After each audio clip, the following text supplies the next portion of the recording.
Did you know na ang pinaka-shocking murder case sa Pilipinas ay may connection sa mga powerful na pamilya na hanggang ngayon ay hindi pa nalulutas?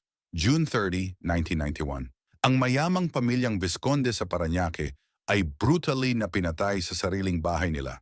Si Estrelita at ang mga anak niyang sina Carmela at Jennifer may mahigit 40 stab wounds. Pero ang nakakagulat dito, ang killer ay kilala ang layout ng bahay. Inside job ito.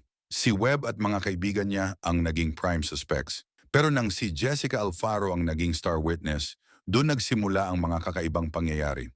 Ang testimony ni Alfaro ay unti-unting bumubutas. May mga ebidensyang natamper ng mga pulis, may witness coaching, may frame-up na nangyari involving powerful political families.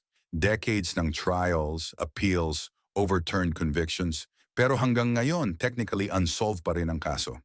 Ang tanong, sino talaga ang mastermind? Nahuli na ba natin ang tunay na killer o may mas malalaking tao pa na involved na hindi pa natin nahahawakan? Follow for more.